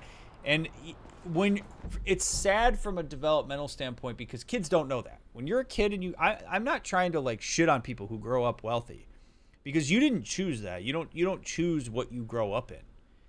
It's on folks in the environment to cultivate a diverse environment for you with good, diverse, accurate representation, good education, good understanding of systemic variables, like using that wealth to actually facilitate some good.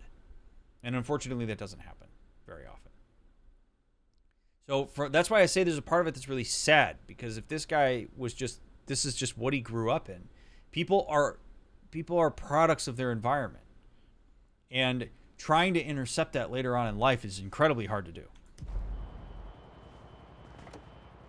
In fact, you see backlash to it.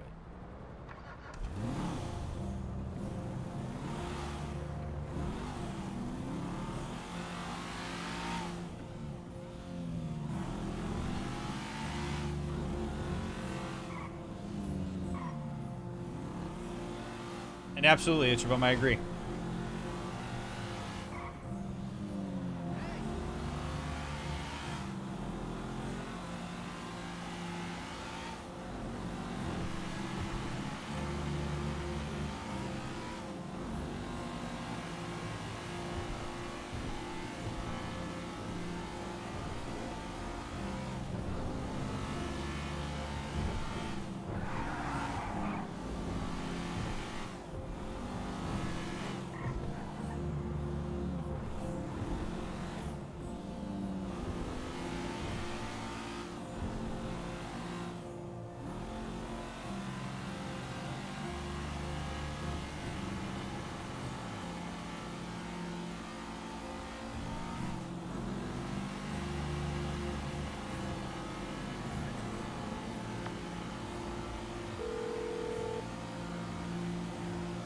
Hey, Frank.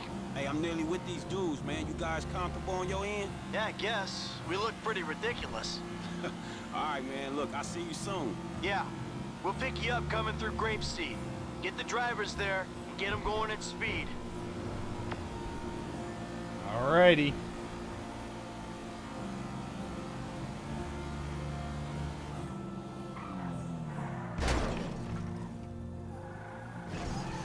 No more Chinese oil. Let's get fracking. Well, I don't know about that. Hell of a way to promote fracking.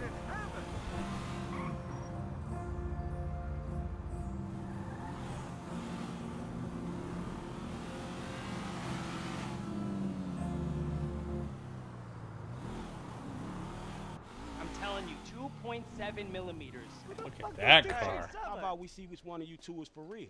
So get in your cars and let's see if they move as fast as your mouth. Ooh. The fool wants to race us. We were just getting out of here anyway. All right.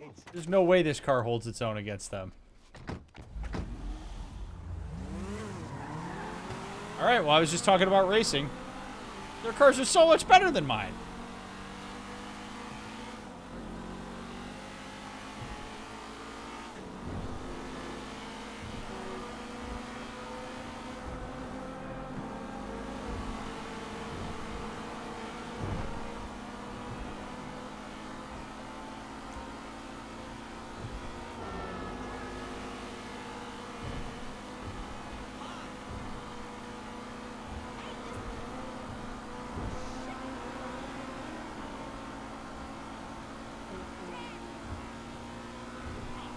Oh boy, how's this gonna work out? This is gonna be nuts.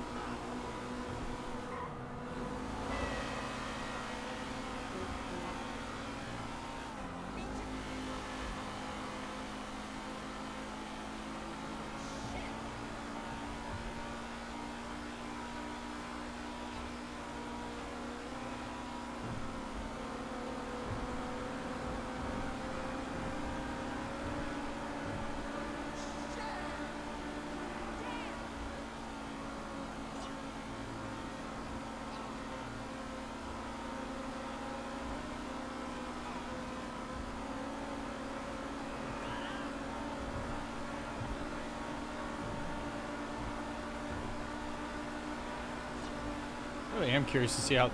Oh! See how this is gonna go down.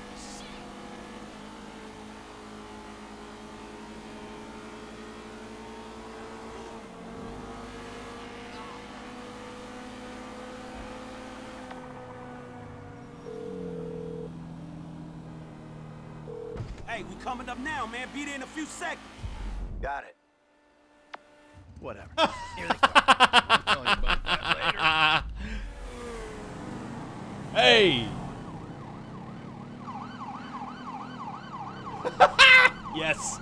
Ain't gonna stop with us back here. We gotta get right up behind them.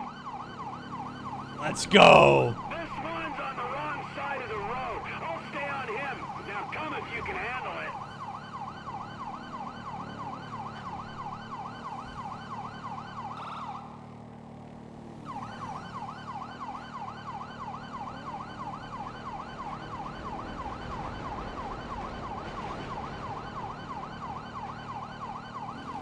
I don't think they can hear the sirens. We got to get close. Yeah, they can see the lights. And they're not gonna stop for us. Yeah, we gotta stick with them. They gotta stop sometime. Whoa, Trevor. I'm on 'em.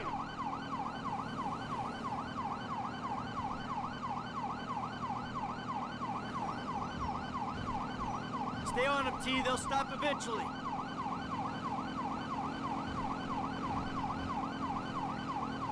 When I catch these assholes! Coming up on Toledo Bay! We might gain some ground on them. Ooh, that was close, Trevor. Our patience will be rewarded. Stay with them. We'll have driven around the whole of southern San Andreas before they stop. Frank's at the back. I think they want him to stop and take the booking. Good things come to those who wait. Yeah, we're waiting. We're on police business. I like that he... I like the little touch of him telling the bikers to move aside. Got the little vendetta still going against them. They're slowing down. This looks like our shot. Good. My ass is dead. Find a safe place to stop and pull over. Pull over to the side of the road.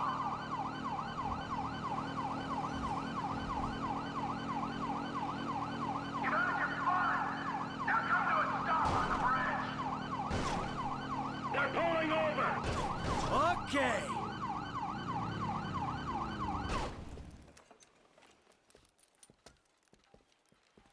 Whoa, hey, stay in the car there, homeboy. I'll deal with you later. Yeah, fuck you too. You know how fast you were going? Gee, I don't know, officer. I try to keep it under the limit. Well, you and your boys look like you were drag racing from where we were sitting there, so why don't you get yourself out of the car? Come on. Officer, Officer, is this entirely necessary? Yes, it is. Get on. Come on. Hands on the car. Let's go. Come on. Get out of the fucking car. Hey! Hey, hey, hey. What are you doing? Fucking car. All right, we got to make sure. Get out of the fucking car, you pint-sized prick! You little shit. Get the fuck out of here. Go on. Oh, hell yeah. Oh, hell yeah. Let's go. Hey man, you know how hard it was to try slowing up to stay with these fools? Let's have a real race. Oh, you talk a good game. Okay, just don't scratch the cars.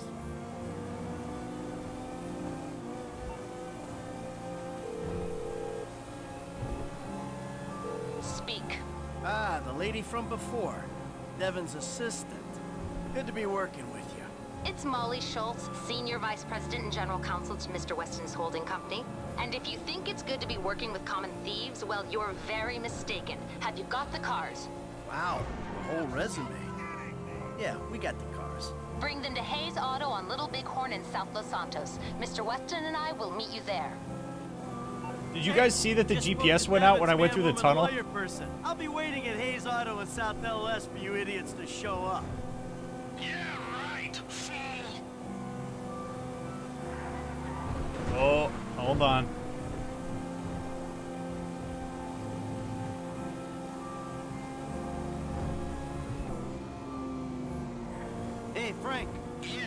tell you, bro, these cars, this is an opportunity. Yeah, if you say so. You know what, right before I met you, I was boosting rides and racing them. It feels like it come full circle. Oh! Come on. No, I'm serious. If you hadn't got me fired from my repo job, this is exactly the kind of shit I'll be doing. So thanks, dawg. After all the crap we've been through, man, you got me right back where I'll be at anyway. Can't believe that didn't total this car.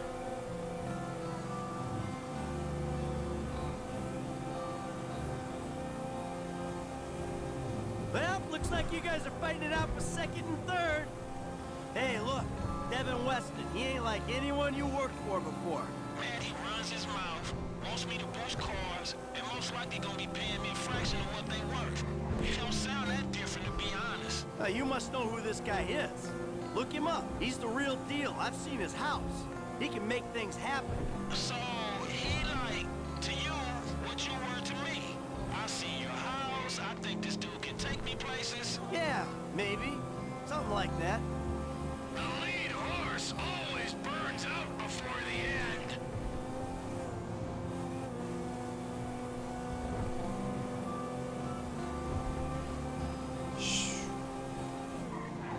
Oh. I stacked it. Damn it. Oh, no. Oh. Okay, well, that was going well.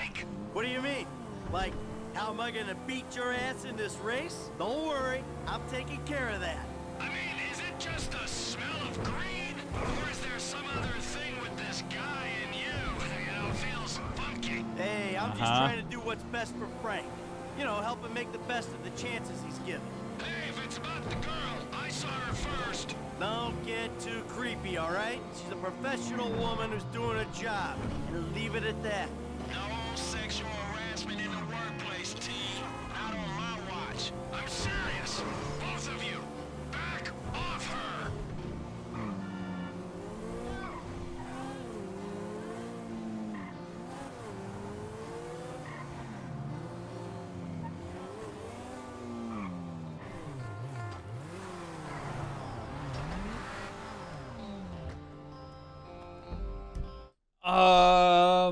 That was a fascinating little exchange there.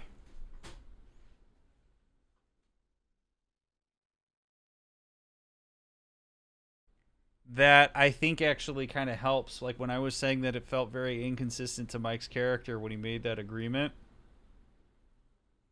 I think if he was really forthcoming about it with Trevor and Franklin, that would have been more of me not really understanding it, but Michael isn't telling them. Franklin can tell something's up. He equates it to his relationship with Michael. Trevor can tell something's up. It's got to be more about money. You wouldn't normally do something like this if it was just for money. So they both know something's going on, and Michael evades it. He even deflects it to saying that he's trying to get Franklin an opportunity. But this is actually self-serving.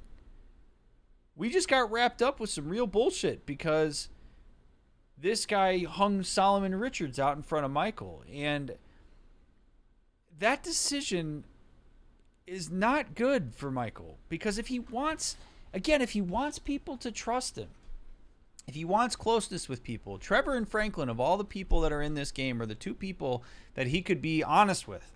Yeah, he hung Solomon Richards out in front of me, and I'm chasing after that. Like, let them be informed about what's going on. There's a good chance they're going to follow you into the dark, Michael. But he doesn't tell them the truth, maybe out of fear that they'll either get on him for something that seems to be self-indulgent for himself, and that's going to put distance between the two of them. Or Michael knows that this is a bad idea and knows that he might have impulsively agreed to something. And rather than set a boundary and bail, he continues to go down the road. He sees it as cost sunk. I'm already in it. I might as well finish it out. Let me show this guy that I can be competent for him, and then maybe I get something out of it. And that little carrot continues to dangle. But that exchange, I think, kind of wraps it up a little bit nicer than when he initially agreed to help him.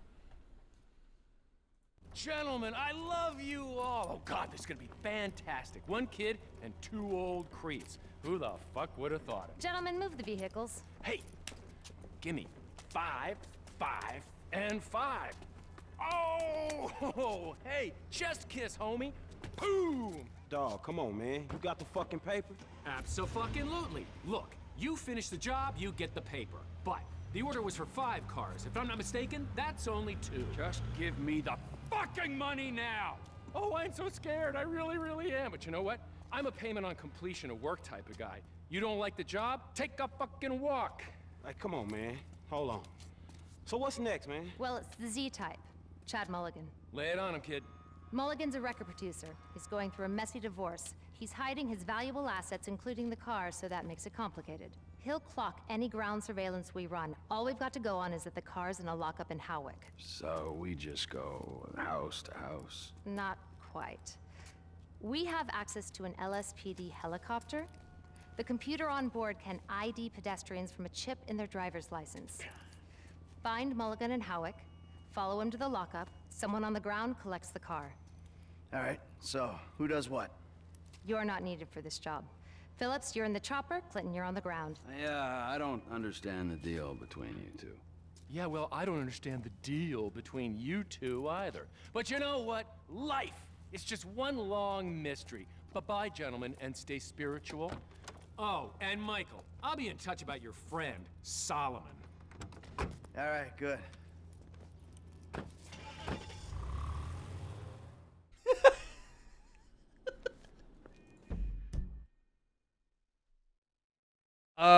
Real quick.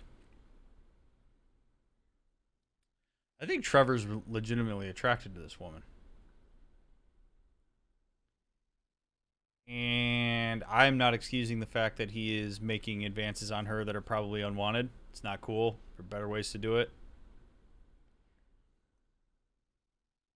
Why would Trevor be attracted to this woman? Of all people, why her?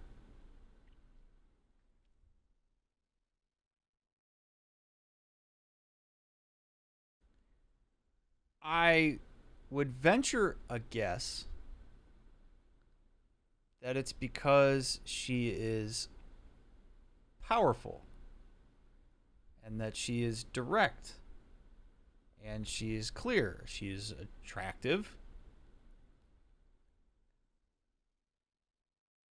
Sometimes the things that really get people excited sexually are things that are vulnerable for them in real life. We have seen Trevor countless times manage situations that potentially have some vulnerability by being just really aggressive and unpredictable.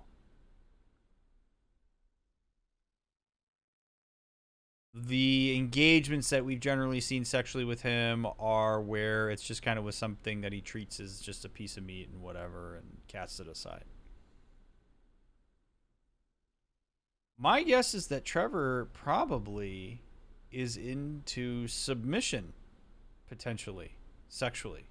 But that would be an incredibly vulnerable thing. And so this is a woman who comes off as very dominant and clear and powerful, which tickles that little piece of submissiveness that he might like, which pulls out this attraction to her. Now, I don't know that that's the case for sure, obviously, but that would be my hypothesis because we haven't seen Trevor really take to somebody as a romantic interest or sexual interest in the way that he has with her.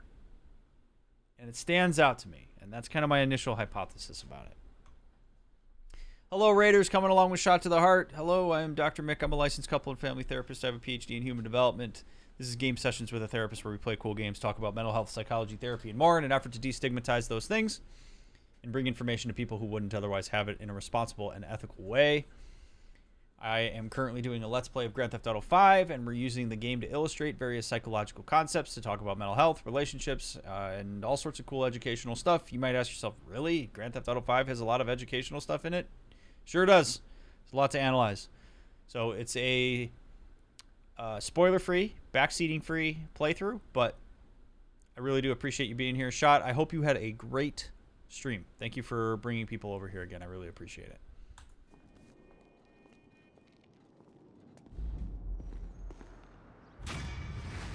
All right.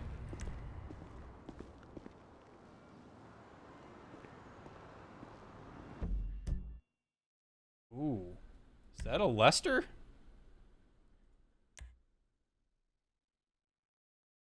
Oh, an assassination mission for Lester. Oh, that's a assassination mission for Franklin. All right, what are you doing? Evan, Lester, Solomon.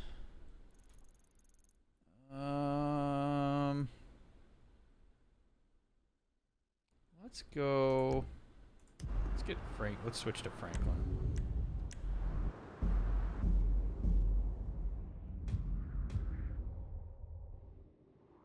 Man, when am I gonna get a paycheck for one of these licks?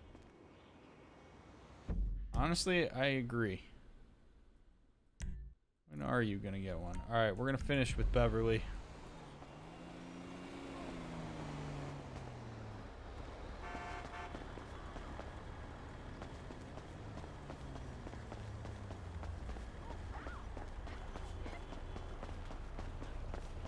Don't be no wise ass punk. Now give me that.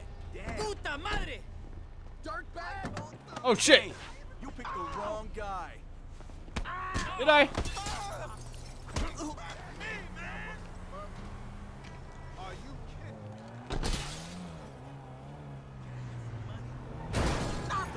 Sorry.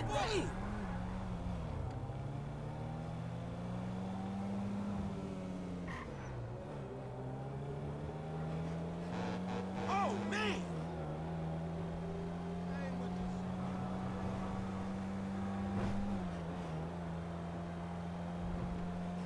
I like to think I would fight back in real life, but if he tried to carjack my car, I'd be like, alright, I'll let insurance deal with it. Not losing my life over possession.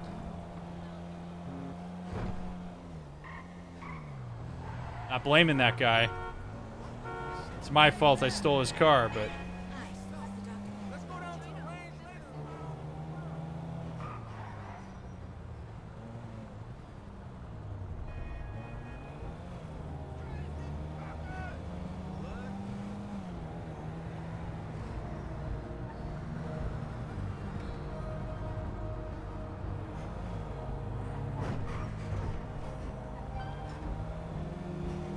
This way.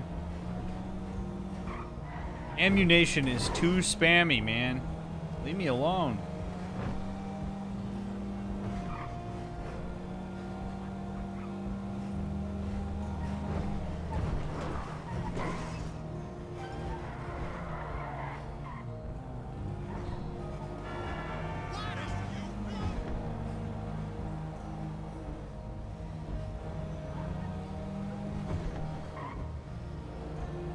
Mitch Marner got carjacked? Holy shit. Well, are you gonna apologize?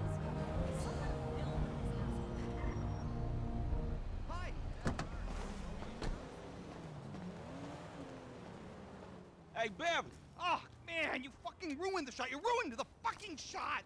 What the fuck you talking about? You ruined the fucking shot. It's a fucking reality show, and you ruined it, homie. Homies got you them photos. Poppy Mitchell, the English princess, the others. Oh, right, man, you know? Don't even remember, right? The whole thing is like... But what about my money? We're shooting a show here, trying to work. Hello? I'll just, you know, have somebody call my agent or something. Man, fuck you. Whatever. Back to one. Please, we're shooting something. Okay. Now where were we? Guys, do we have enough shots of me jumping around the corner? I think we're good. We'll cut Poppy's reaction in when we get back to the studio. Awesome. I can't believe the effort I used to go to for celebrity shots. If I'd known I could just get my agent to call their agent and stage it all, my life would have been so much easier. Yeah, well, welcome to the big leagues, my friend. Let's get some lead-in lines, and then we'll wrap. Sure thing. We're rolling? Good, okay.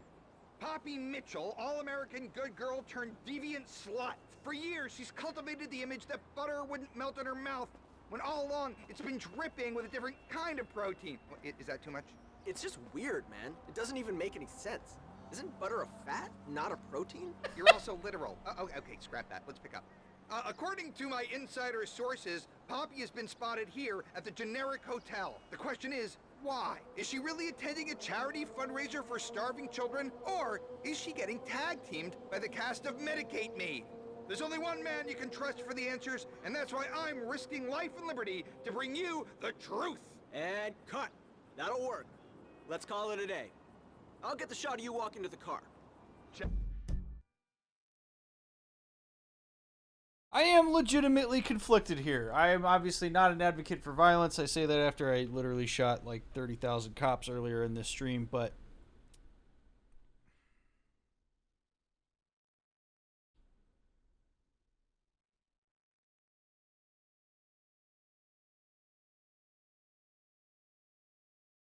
we run a risk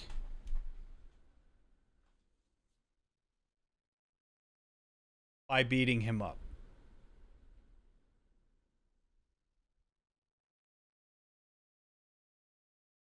Which is that he could double down.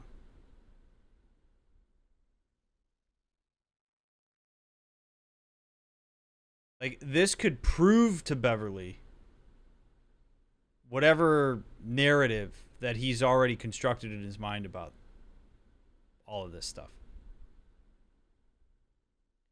Beverly is also very well connected. Beverly has cameras on him.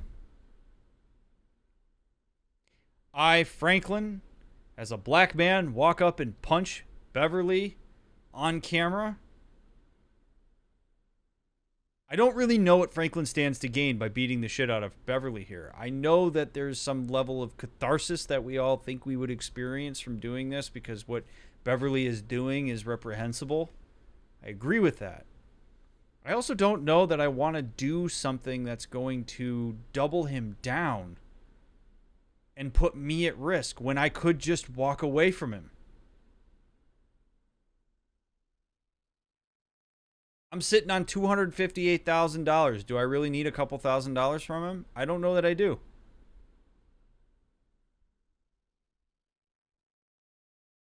So as tempting as it might be, we're going to let him go.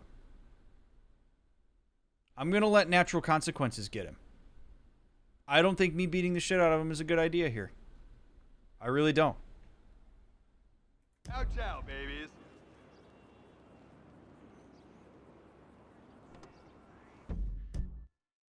Why I wanted to talk through this is because this is an example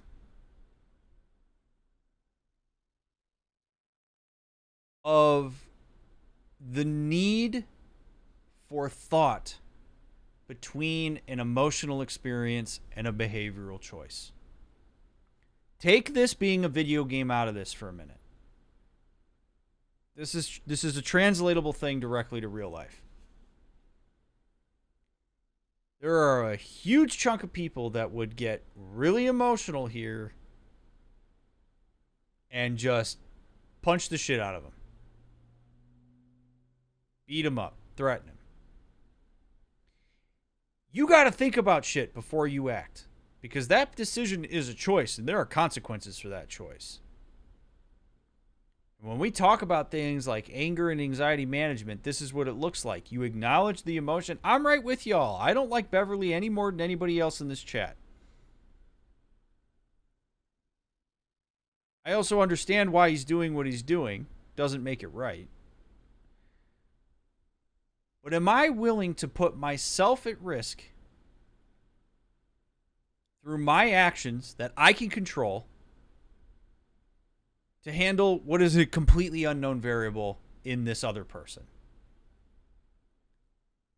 I don't think it's a good idea. I think I take my losses, I set my boundary, and I walk away. That's my behavioral choice. I don't have to punch him. I don't have to act on that. As enticing, we can entertain the thought, but we choose our behavioral responses to our emotions. into the narratives we construct relative to that emotional experience. This is a perfect example of where restraint is potentially in my best interest.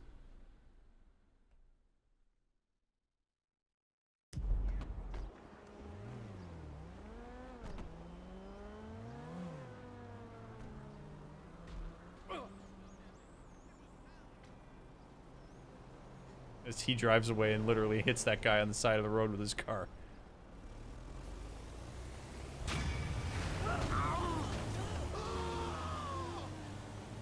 Oh, man.